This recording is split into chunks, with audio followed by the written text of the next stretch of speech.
Hey there again. Continuing the review of the ROK manual espresso machine. Actually set up a tripod here so I can use both hands. Audio quality might be a little bit worse. Having a different camera, whatever. So last video kind of went over fit and finish. Here I'll pull a shot. Definitely need a couple prerequisite components. First, you definitely need a grinder over here. Got the Baratza Virtuoso, great grinder, couldn't recommend enough. Perfect for this job. I generally I'm grinding on about a 10 setting on the Baratza, maybe one click above or below depending on how funky I'm feeling.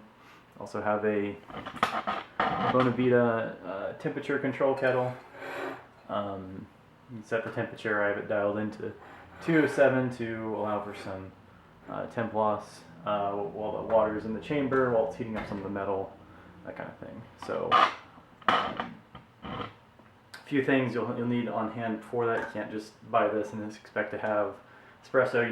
You definitely need a good grinder. You definitely need a way to heat water. I mean, you can heat water on the stove and that'd probably work just fine too. But grinder can't emphasize. Don't necessarily need the Virtuoso. Something like a Hario type grinder would be great.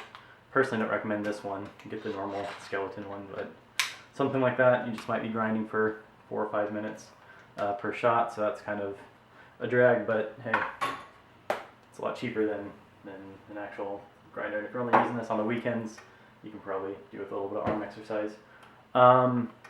So yeah, I've already measured out about 16 grams of some local espresso. So we'll dump it. Well, I guess first, really what I normally do is to drop some water in the actual chamber to get everything heated up well. And this pairs well with any kind of steam wand you'll have. It comes with a actual frother, but it's not actually adding any heat to anything or any of the milk, so it's not really a true like foam. You don't get any, I say, microfoam that's heated with steam from it. So there's actually, can't get this guy on Amazon, and I'll probably provide an actual description of it in the comments, but it's a stovetop steamer. It's great, decent power on it. Handles things. It was about 70 bucks off of Prima Coffee. I think Amazon does have it. Has a little bit of warm up time. You put it on the stove for about 10 minutes, but it's great for lattes. I'm not going to bore you too much on it. Just want to say that it is an option. It doesn't come with a steam accessory, but you can. There are ways to get your own. So it's heating up. I'm going to put about 16 grams in my grinder, and again have this at about a 10 or so on this. I will run the water.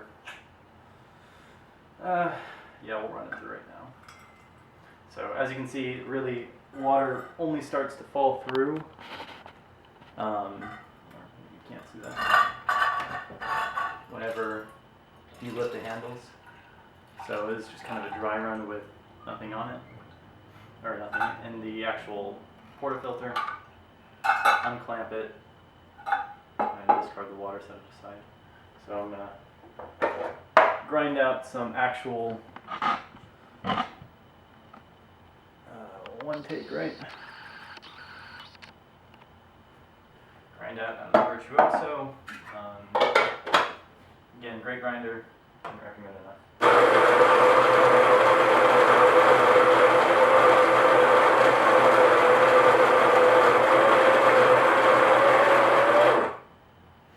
So you get a bit of a mountain of grounds on here. Doubt the camera will really focus on it. Kind of spilling stuff. But something like that, you want to tap it down, put it pushed off. Need a little bit more. Just spread her around. Make sure you get full coverage on the puck. And tap it. Have a good tamper. As I said, the tamper that comes with the ROK machine is just a plastic measuring cup. it really doesn't do what you need. Definitely recommend that in a tamp mat. Just notice that's out of frame, but tamp mat's a good place to clean up some of your mess, that kind of thing as well. So we'll drop her in the machine. Just loads in just like that.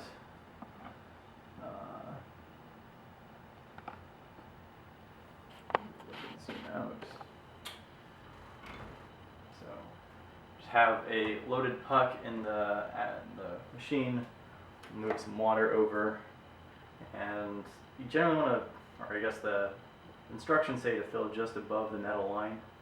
I found that to be about 50 milliliters worth of water, and not all of that's going through, well, I'd say all of that is going through your espresso, but not all of it's going to end up at the bottom of your cup. So the actual quantity, mileage may vary here. What you get out of here is about 25, 35, depending on how you're pulling it, but before this water cools down too much, I'm going to pull a shot. So you're going to lift up, and we're actually pre-infusing right now. Earlier we saw how the water started to come down the second I lifted up the handles. So you're going to lift it all the way up to the top, and then give it a good old push. You can see espresso's coming out now. You want to keep pressure as constant as you can. And I found to hold it down here at the bottom for an extra second or so. Get that. And I'm not too happy with this shot. It's alright. See, there's a bit of crema on top. Do a little taste test. A little acidic. I think I pulled that one too fast, but still, quality machine. You can, a lot of room to grow with this guy. The sky's pretty much the limit. I mean, the other equipment feeds into it, but really it comes down to your technique on how you're pulling shots out of here. And again, it's something I'm sure you'll grow into and learn about as you continue to pull shots. Cleanups, a breeze, under the puck. Spent grounds, drop them in the trash if you have a little, maybe compost them, put them down the drain, I don't know.